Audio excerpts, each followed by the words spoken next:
When people would ask, what do? I would tell them, I sell the American dream. I smuggled a whole bunch of illegal immigrants into this great country, and we most definitely made it great again.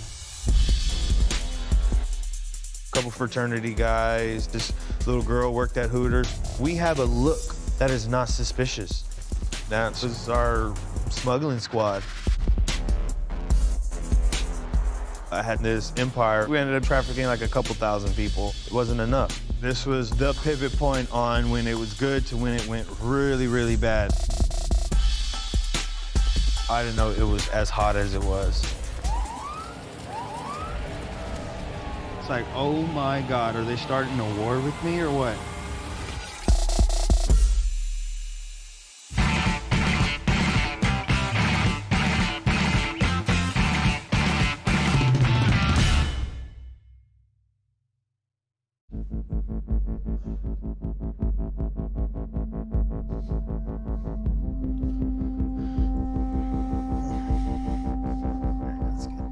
Looking fresh, dog. My name's Maxwell Bocanegra, and I smuggled a whole bunch of illegal immigrants into this great country. And we most definitely made it great again. I grew up in South Texas, Corpus Christi, most definitely raised by non-smuggler parents, church, school, obedience, yes ma'am, no ma'am, all the nice, normal things that American parents would want for their kids. Both my parents were Mexicans. I was raised in America. My parents didn't teach us Spanish, but we did eat tortillas and tamales, and we had hot dogs and hamburgers. You know, you gotta be more Mexican than Mexicans and more American than Americans. As a kid growing up, I always felt that I was an ambitious person. I think a lot of it has to do with my dad and how he raised me. He would take us to Oregon and buy a whole bunch of Christmas trees, and we'd sell them on the side of the road. We'd go to Mexico and buy statues and sell them on the side of the road, and like always flipping things and buying and flipping it, and like that was our family business. He most definitely raised me to be an entrepreneur, and just like at a young age, I was taught that, and I never stopped. Like the ambition never went away, even in prison. This young man has always been a go-getter. He's just always thinking in advance. For him, it's always about the next step. You know, you gotta build your foundation, and you build on that foundation, and you take the next step and the next step. That's the way it works. Max is not like that. He likes to take this leap, you know, jump to the next thing before it hasn't even gotten there, which we all know that's not good. Max is my energetic cousin, wild child, literally. Can't control him. Hey, come here. Yeah, okay, I'm on my way. Not. Julio's my first cousin. He's the one that sparked me up weed for the first time that I got in trouble for in 7th grade. He was kind of scared about it. What do I do with this? Which side do I light up? I'm like, man, just choose a side, bro. He figured it out. Ever since then, he's been lighting the right side. Corpus Christi is on the Gulf of Mexico, beach town. There's a lot of little college students running around, surfers, party animals, people that smoke weed, hanging out. It's like spring break, drink all day. We have a huge university, so it draws a lot of people from all over. Really, the girls just come down there to find the party, find Max. He's on marker 125 at the beach, throwing a party again. I always have a passion for photography my whole life. And I created a following of models and good-looking people and clubs and stuff at an early age because back then, not everyone had a camera and everyone wanted cool MySpace photos. Things just started coming my way. It wasn't making a lot of money, but I was really loving what I was doing. As Max graduated, our relationship grew further and further apart. He started to get into photography, and then he was doing things that was just not acceptable. And I called him out on it. He didn't like the fact that I called him out on it. And our fight became really bad, and he had said I had crossed the line with him. He spoke with my husband that afternoon. Because, son, you know how many times you've ever crossed the line and your mom still takes you back? He says, you get your crap and get on out of here. So he booted him out. Well, for a whole year, I didn't see him. What happened to this little boy that used to care for me? I was a little sad, depressed, didn't really have a lot of cash. I was living at my buddy's house. That's when I met Miguel. He looked the part of a gangster. He most definitely had the shaved head, the tattoos. He would put on a suit, he would put on a tie. He would be as fresh as he can, but it's like, dude, you still got a bald head, brah. Like, my friends were all little surfer white boys, and like, he wasn't the college kid crowd, but I felt like a part of him wanted to be somewhat of that crowd.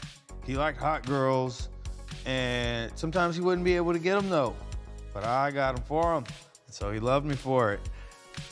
At first, I didn't like Max. I thought he was a little prick, to be honest with you.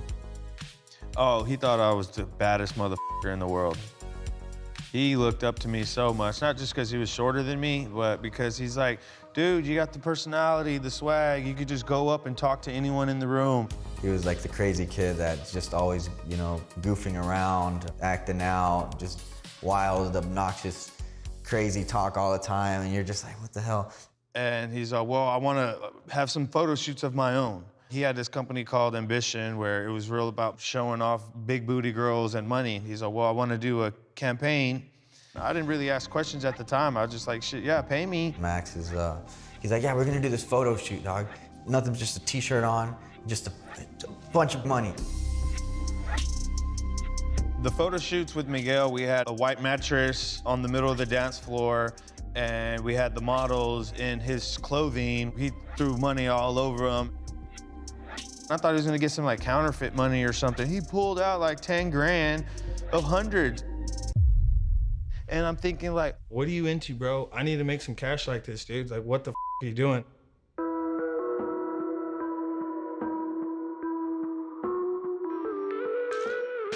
Miguel would always be gone. He'd be in Houston, which is 4 hours away, and then he'd be right back home, and then he'd be back in Houston in that same day. And so I was all like, okay, I get it. And he's just driving cocaine to Houston. It's obvious. He has good coke, he has a lot of money, and he's not home. Like, it all makes sense. And we're smoking a blunt in the back, and this is like when it all happened. He says, like, what's up, dog? Like, what are you doing? Like, I see you know, you getting money and like put me on payroll. Like, what's up, man? Like, I'm hungry too. Like, I want to eat. As I light it up and be like, I know you smoke with coke, and I started hitting him. He's all, no, man. He grabs the blunt. He's all, no, it's not even like that, man. We're moving people. We're moving people. We're transporting from A to B, and that's all it is. it's human trafficking. I was all like, oh shit, like what do you mean? He's all like illegal. He passes the blunt back, and I was like, how much you get paid? And he's like, well, you could probably make like $2,000 starting off a day, 2,500 bucks. And I was all like, well, shit, I'm down to do that. I'll tell you what, you want me to put you on? I have some friends. They're in South Furious right now. Just need you to pick them up, bring them to me. That's it. And he's all like, yeah, when are you ready? And I was like, I mean, I'm always ready. And he's like, well, we could go like right now. And I was like, huh? And he goes, yeah, after this blunt, we'll leave. And I was like, really? I put it out and I'm like, well, yeah, let's go. And I just went into the car and I started following him. So he gave me the lowdown, keep a good distance, stay off your phone, you know, don't speed. You're gonna get further instructions when we get to the other end. There we were, headed south towards the border to go get my first load of illegal immigrants. And then like an hour later, the weed wears off and I'm like, what am I doing? I didn't wake up thinking I was gonna do this. I was like scared shitless because I had no idea what I'm doing. The stories on the news that prep your mind into terror, danger, horrible things going on, cartels, your head's gonna get cut off. You know, it's just all this stuff that we see on media that paints the picture of a bad time happening if you smuggle. I pull up to this little ranch house and we could see the Border Patrol station.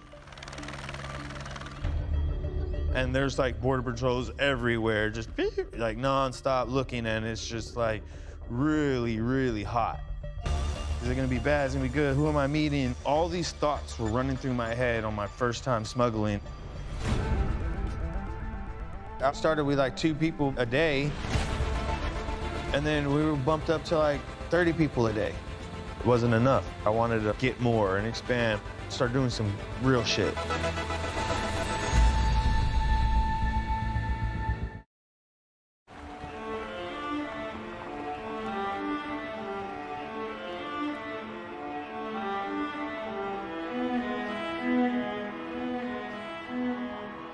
Furious is most definitely a smuggling town. It's right next to the checkpoint. It is known for trafficking and storing stuff, you know, not just illegal immigrants, but the whole shebang of smuggling buffet.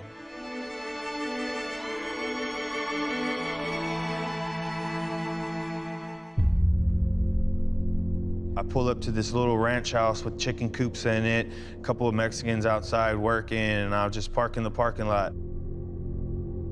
Big fat dude with tattoos all over his belly comes out and he says, "Hey, you ready?" And I was all like, "Yeah." He hands me a little joint. I take a couple hits. He says, "You're good?" And I was like, "Yeah, I'm good."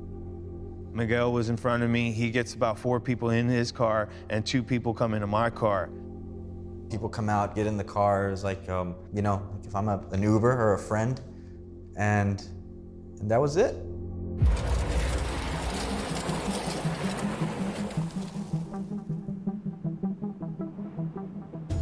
I never brought anyone across the border. I never went south of a checkpoint. From what we did in our standpoint, in our realm, we got people on this side of the checkpoint and we took them to Houston, which is about a 6-hour drive. One was a 19-year-old girl and a 22-year-old boy. And I was all like, all right, yeah, this isn't scary. They look like normal people, just like, you know, the people I would hang out with. And I was all like, dude, all right, I'm so glad you're not like people that are gonna chop my head off. And they're worried that I'm gonna chop their head off because the stories that they hear about the smugglers leaving them, robbing them, raping them, that stuff does happen. It's just not gonna happen on my clock. And they see me, they're all like, who's this kid in board shorts and flip-flops? And I'm driving with my toe, you know? I was like, so where are y'all from? They told me, oh, from Monterrey. And they says, we're so glad that we feel safe with you because our parents saved up their whole life to make this trip. When he was 12, his sisters got raped and one of them didn't make it. In the streets, when it happens, everyone looks away because nobody wants to go stop the bad guy because the bad guy has big guns. Their parents saved up a lot of money to send them on this trip. And I was like, wow, so y'all are just coming here because you were scared and all you want to do is work to pay back your parents to say thank you for not letting me grow up in a country where I'm going to get killed at any given moments for walking home from school.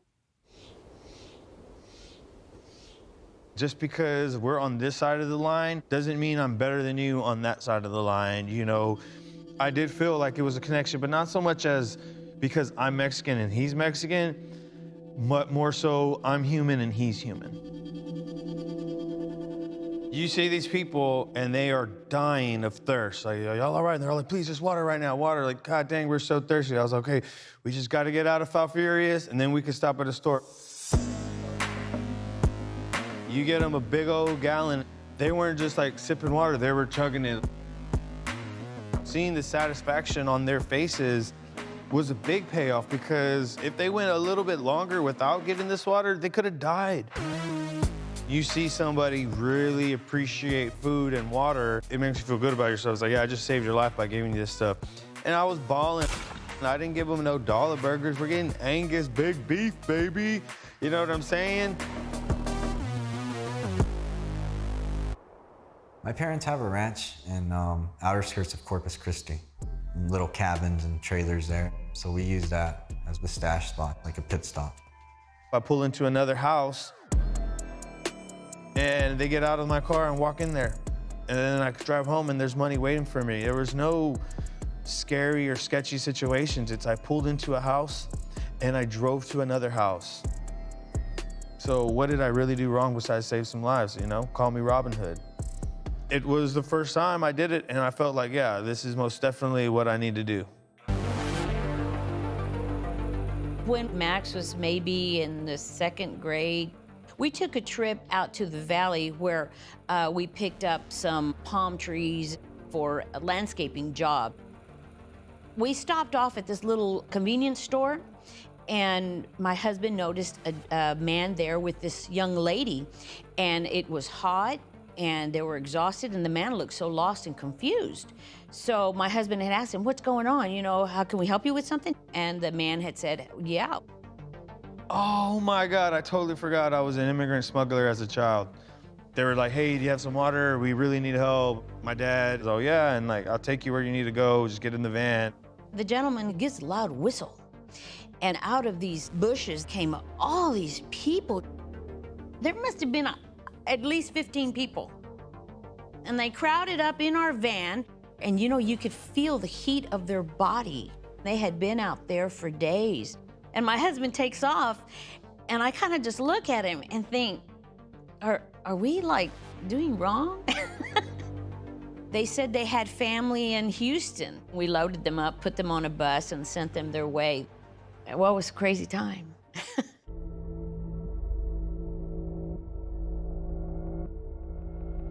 Yeah, when it comes to Max and putting him on board, definitely created a monster. He was annoying as shit at first. He's like calling me up. "So what's up? Like, are they ready? What's up? Like, can I go now? Like, you know, how many you got?" Like 2-3 times a day. He just didn't get it. I was like, "Dude, I could use another $2,000. Let's do it again." And we did it again and again. I only started with like 2 people a day, and then we were bumped up to like 30 people a day. I want to say it was probably like about a year into it that I wanted to like get more and expand. My ADD kicked in. It wasn't enough. We need to move forward, like start doing some real shit. A state trooper randomly pulls me over, and it is, "You're looking at 10 years.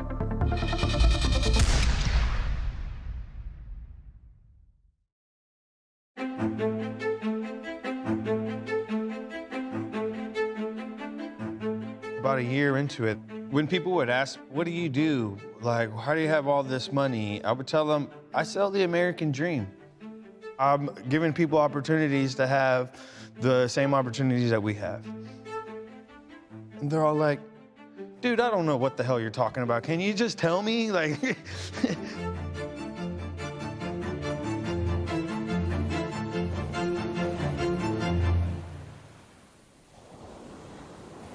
Max was definitely spending a lot more money than usual.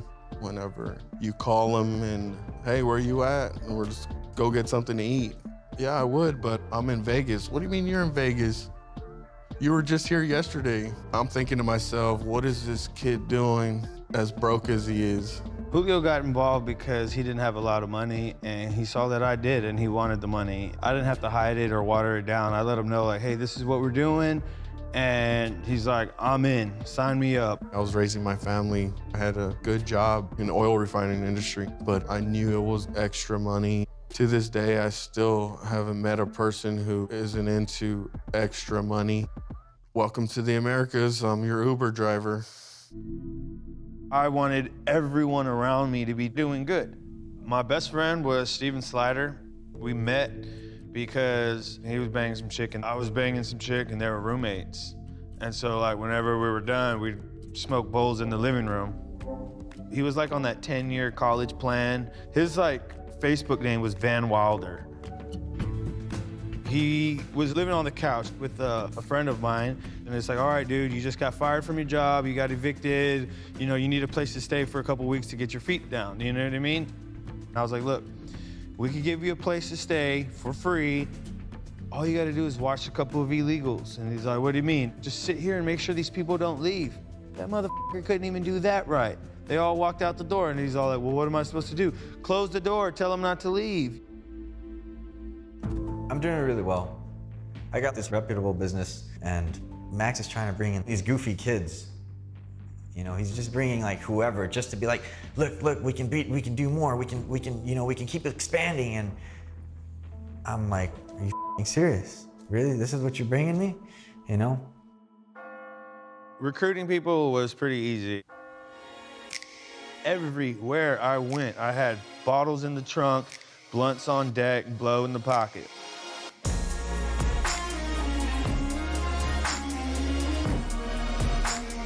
I show up to parties and I'll just pop 2 or 3 bottles and I'll make like a big round of badass shots for the whole party. College kids, they don't really have money to be doing that.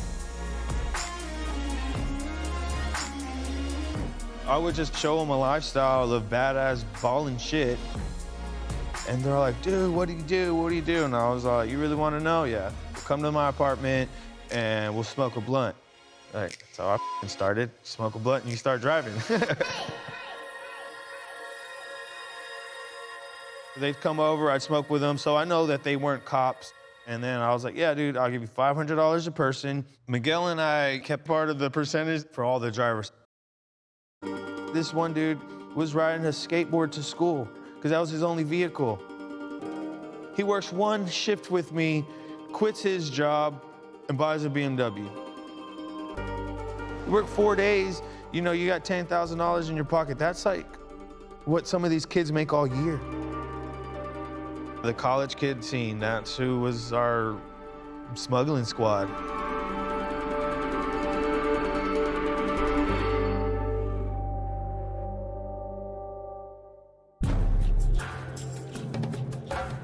There was a few precautions we would take, making sure that the car wasn't a suspicious car. You don't want cars on rims or anything flashy. It needs to be little Jeep Liberty or something that you would buy your college daughter. And we would tint it. We have a look about ourselves that is not suspicious. A couple fraternity guys, this little girl worked at Hooters. These other dudes with the bald heads and tattoos across their forehead that says, I'm a smuggler. Yeah, they look the part of it, you know? We don't, so we could get through checkpoints undetected. And I think we ended up trafficking like a couple thousand people when it was all said and done. Well, for a whole year, I didn't see him. Not knowing what was happening with him every weekend, it was like, am I gonna get a call at 3 in the morning? What is he doing? I would ask my sons, have you heard from Max? And my sons were like, no, Mom, you know, we think he's doing drugs. And I'm like, oh my God, what is he doing? My parents didn't know anything about it. I even used a couple of their cars to smuggle without them knowing. I remember this one day just saying, God, whatever it is, just take care of my boy. If you have to put him in jail, put him in jail. You know, but just don't take his life. At the peak of it all, I would say the most I made in a day was about $12,000, $15,000, and we'd spend about $12,000, $15,000 partying. I was under a lot of pressure, timelines, deadlines, the wilding out, the parties and the spending. That almost seems necessary, kind of like leveling off, balancing out, you know. I want to blow it and have badass times. Yeah, we did make a lot of money, but we blew it. Strippers are expensive. I remember one time, like, going into a party and there's a 55-gallon drum of weed. Right next to it, there's another 55-gallon drum of weed with 2 girls dancing on top of it. There was this one time I had a party at my apartment and I had a big popcorn bowl full of popcorn, weed, a whole bunch of drugs, alcohol galore. And out of nowhere, I get the call and it's like, oh, they're ready? I go to the back room and I open the door in the apartment and like 8 Mexican people matching brand new white shirts come out. And everyone was just like, where are all these people coming from? Like, they've been here the whole time? Jump back over the couch and they're like, Max, what the is going on here, dude? And I was like, what do you mean, bro? They're like, a whole bunch of people just came out of your room. And I was like, they came out of where? I didn't see anybody. Like, you're stoned, dude.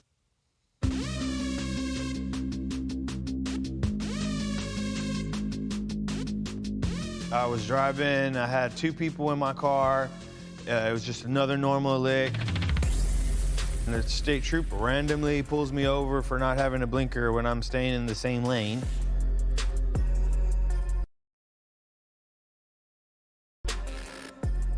Right away, he's all like, take your keys out of the car, put them on the hood. He said something in Spanish to the guys, and he got everyone out, and within a second, all these Border Patrol cars came in. And they're all like, so where are you going? And I just stay quiet, and he says like, where are you headed? And I was like, dude, I want to get a lawyer. And he's you're looking at 10 years.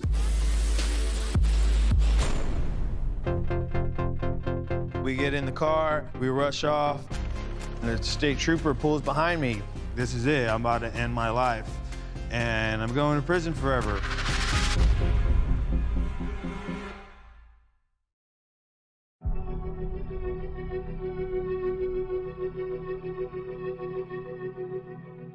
Did you have stories ready in case you got pulled over? Oh, yes. We had the best story ever, and it was, I want a lawyer, no further questions.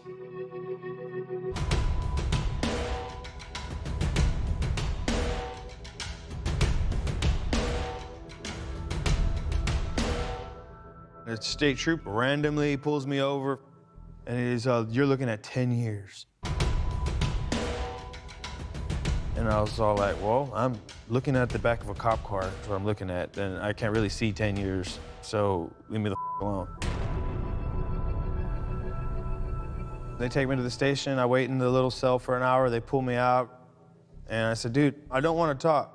And he's like, well, you're facing at 10 years, you're looking this and that. And I was like, dude, I'm not facing 10 years, I'm facing your ugly face, bro. And he says, all right, well, you know what? Go ahead and get out of here. And I start walking back towards my cell, and he says, no, go out the door. Here's your keys, here's your wallet, here's your phone. Get the out of here. And I'm like, huh? The people I was smuggling got deported, and I never seen them again. I have no registration, no insurance, and I got no tickets. You know, it should have scared me, but I was like, dude, this shit really works. Just shut up. I would most definitely tell everyone, look, they're gonna tell you you're looking at 10 years, and yes, you are looking at 10 years. If you decided to drive off really fast and run from the cops and then get in a wreck and endanger them, you could be facing 10 years. But if you have 5 people or less in your car and everyone has a seatbelt, there's no drugs, no guns, and you have no priors, you are looking at 0 to 6 months in jail. And majority of the time, they're just gonna let you go. But you can't tell on no one, because the moment you say, yes, I'm a part of this guy, and then you add one more person, then now you have 6 and he has 6, and it's a conspiracy. Some homies of mine were like, dude, I want to go to Vegas. And I was like, all right, well, let's go. Vegas was actually a really big turning point to my whole plot. This was like the pivot point on when it was good to when it went really, really bad. We went and we most definitely lived it up. I think I spent like $30,000 in that weekend. Not like, hey, I just bought this car. No, I blew it up my nose and nothing to show for it. You know, we're on our last couple of days in Vegas. I'm rolling dice. I'm like down $7,000 and like I need to get my money back. And my phone's about to die. I get this call, hey, we got a load tonight, we need to do it. And I already spent a lot of money, so I was like, yeah, I need to have it, like for sure. And he's all, well, find me a driver. So I called Slider, my roommate, and he's all, dude, I don't know, kind of scared, but my friend Jake, he'll go. And I was all like, oh, all right, send him. My phone's about to die. Give Miguel the number, tell him what to do. You know, he knows the route, do it. And he only done it twice with me before. And we never really like schooled him and broke him in, like, hey, don't talk, don't do this. You know, he just got his car tinted. Like he was just on the very beginning stages of smuggling. I was really pissed when he brought me Jake. He just shows up to my house, knocks on my door, where I don't want like really no one knowing where I live. He just barges in. There's like a couple of grand laying on the desk and a gun. And Jake's like, oh my gosh, like, is that yours? And yeah. He looks like he just came from, you know, Boy Scouts. I was a little worried. We do the rest of our drugs, get on the plane, pass out. And then I wake up back in service, charge my phone. Jake's not answering his phone. Miguel calls me, he's all, dude, probably stay off your phone. Jake's not answering. Don't make no phone calls. Just get home. Why the is this kid missing? I know my people. We're not in the business of kidnapping or extorting, so it just wasn't adding up. We couldn't find him. We all kind of took a little silent break. And it wasn't until a week later when he messaged Slider on Facebook saying, hey, I got arrested, but don't worry, I'm not taking no one down with us. But they are watching me, so it's best if we don't talk or hang out. And after I heard that, I was like, okay, cool, he's not dead, and he's not ratting on no one. And so we're good. So we started running. Started doing runs, making some money, but I didn't know it was as hot as it was.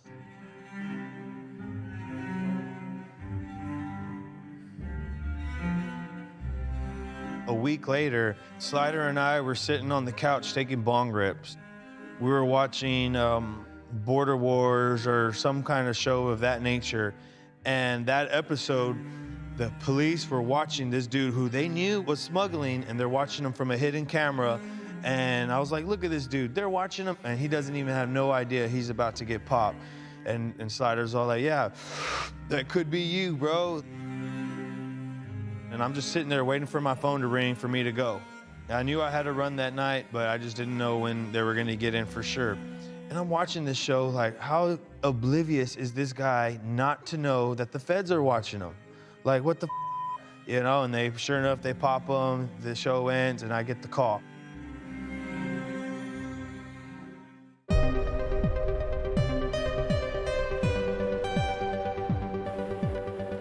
I pull up, we smoke a joint. These people come out, they're a little rushed. He's like, hey, come on, get in there quick. Like, we can't be hanging out too long, smoke that fast. We get in the car, we rush off, and we're driving. And the state trooper pulls behind me. And when you see a state trooper, your butthole gets tight. So boom, I'm driving straight now. I make sure everything's to the T perfect.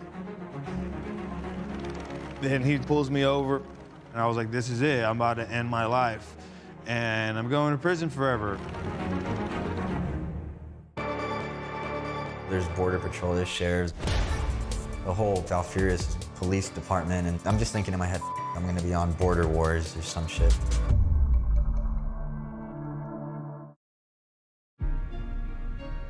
So there I was on my last run of my life, and a state trooper pulls behind me. And this wasn't just like a normal pullover like it was before. They came deep. They pulled out big old machine guns, helicopter from the sky. It's like, oh my God, are they starting a war with me or what? And I'm going to prison forever. And I see that somebody had a camera. It was a Mexican cops show or something. And I was like, they're following me just like on that episode. That same day, they arrest Julio, then they arrest Miguel. I got pulled over and 3 or 4 cop cars behind me, pulling me out of my vehicle at gunpoint. Next thing I know, there's Border Patrol, there's sheriffs, the whole Valfurious police department, and I'm just thinking in my head, I'm gonna be on Border Wars or some shit. I knew at that moment that this is it. It's just like you're kind of seeing yourself die. This lifestyle that was an illusion and a dream, you're just now waking up.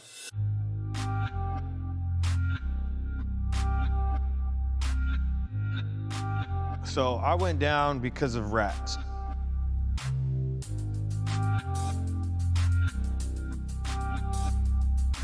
Jake got arrested, and he was actually looking at time because he had 6 people in his car. And so they said, you're gonna do time unless you tell, and so he started telling, which is okay, understandable. You're looking at doing time, you telling someone to not do time. Slider was not looking at time. Slider went off the deep end and started telling about all kinds of stuff. Jake knew of the illegal immigrant smuggling. Slider just saw me coming home with large amounts of weed and like all this money, and he's all like, he's probably smuggling for the cartels and bringing all kinds of shit. I was like, I don't sell weed, dude. I have enough weed to give away. And I was like, oh, dude, you're telling on me, bro, aren't you? And he goes, dude, Max, you f***ed my life up. Like, I could be looking at getting a felony. My girlfriend's about to break up with me. And I was like, dude, I'm about to go to prison and be someone's girlfriend. What the f***, dude?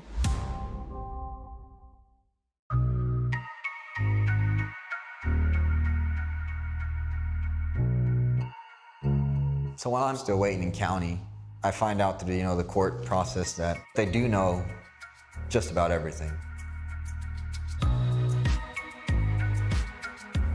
I can either plead guilty or fight the case. My lawyer's like, dude, don't fight the case because they're gonna throw the book at you. They could reduce my time if I testify against, my higher ups and find me, find my family, putting my family at risk for a little bit of a less time. Nah. On a conspiracy, the feds are able to gather all kinds of evidence that they had on others involved and point it on me. I transported maybe a dozen people. My charges against me were transporting 300 to 1,000 people, and I did time for it.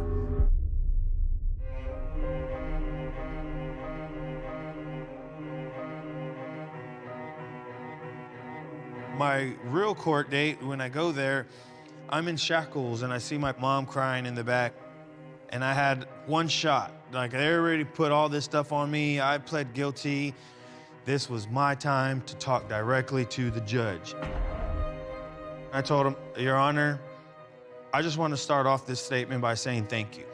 I want to thank the agents for doing such a good job that got me out of this life of smuggling, because I would have just only been in more in depth in it, and I don't know where it would have ended up. Your Honor, I could only pray that you give me a fair sentencing. So with that being said, that's my plea to you. And he says, well, unfortunately for you, none of that matters. You're going to prison. I'm gonna make an example out of you. I'm gonna give you 40 months.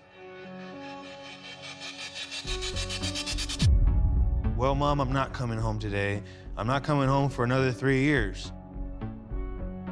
That night, I finally get a phone call, and it's Max. And he's just telling me, Mom, I'm sorry. Mom, I'm sorry. I got 40 months, Mom. And he says, I could do 40 years, but I can't do what I did to you. I can't take what I did to you, Mom. I'm so sorry.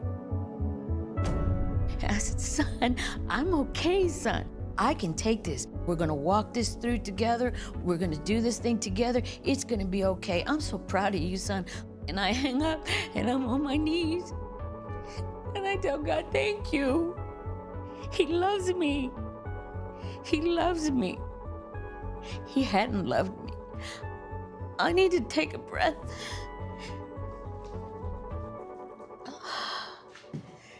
I need to just walk. Take a break. Take a break. Get out there and get tissue. No. Go get your...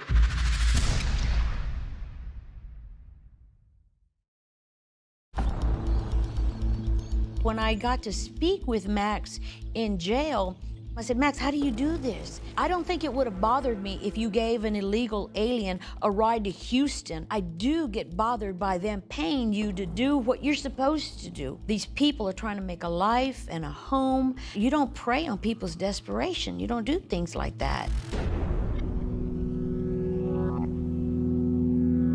Going to prison, it was a really big learning experience for sure. You know, I never thought I'd be like, oh, well, now I appreciate my parents, because I thought I always did, but I didn't. How piece of shit of me to go on through the rest of my life not really appreciating my family. How piece of shit of me to go on just treating girls like hoes. You don't stop and like appreciate when someone's good to you because you think you have it all. Anyone that says that I have more money than you, I'm better than you have issues in your life. And there's something that needs to change in your life for you to realize your level of success isn't about how much you could throw away, you know, but how much you have to give. Going to prison was the best thing that could have ever happened to me. Because I come out and like, I'm stronger. Look at me now.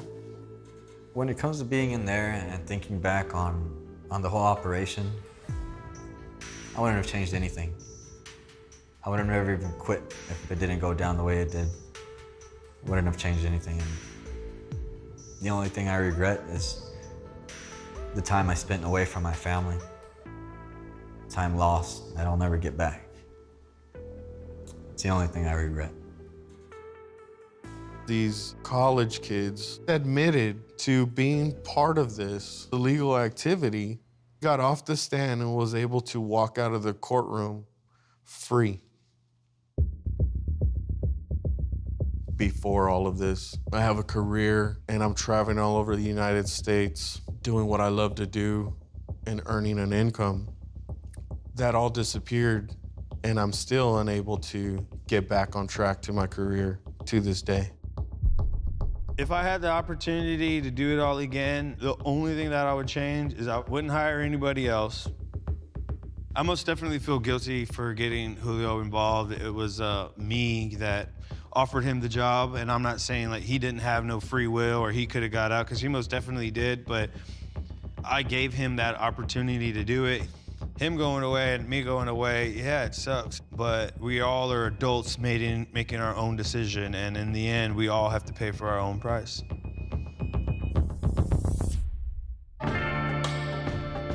Max comes out, the gate shut, I grabbed him, and we ran out together, and we didn't look back, because we were holding on to what was the future. This was our first Christmas together, and the kids were just going in and out of the house looking for stuff. They wanted a bow tie, they wanted a suit. They were up to something. When they were younger, I had taken them to a store to go have their photo put together. And boy, it was a time to get them together to all smile at the same time and stuff. So the guys, they all got together that first Christmas, and they all dressed themselves exactly to match that picture in the same pose. Since being out of prison, I got back into doing photography, videography. I shot for the mayor of my city. I shot for the district attorney. I branched off into filming yachts, living life on a yacht, and fishing every day, doing what I love to do. When I say I'm gonna do something, I do it. When they gave me money and I told them I'm gonna drive them to Houston, I drive them. And I made sure that they got there. When they give me money to do a shoot, I go and make sure to show up with my cameras and shoot it.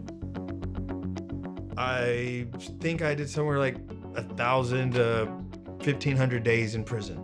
They said I did between like 1,000 to 1,500 people. So I think of it as I did one day in prison for someone to have a new, better life. And I think everyone should have that same mentality, because despite the legal circumstances or what you believe in or who you voted for or anything like that, we're all human. And we all literally deserve the same opportunities. Why are these people that live on this side of the street eligible to get shot and killed and nobody care about, but on this side, if you're white with colored eyes, the whole world would freak out if you go missing for a day because you're hanging out at your boyfriend's house? In the end, it's like who lives, who dies, and who tells your story. My story's being told on one of the largest networks in the world. You know, these other people that are sitting at home watching it on the couch, I encourage you to get off that couch and go do something worthwhile. You know, not necessarily saying do some shit illegal, but go do something that you normally don't do to like put a little mark on this earth. We're not put on this earth to just get by, you know? Perfect. Thank you for stopping just in time for that siren. Yeah, well, the feds are coming. They heard my story. They're all, hey, wait, I heard about you, bro. You told me some shit. I got this on real quick. I'll break you out. I got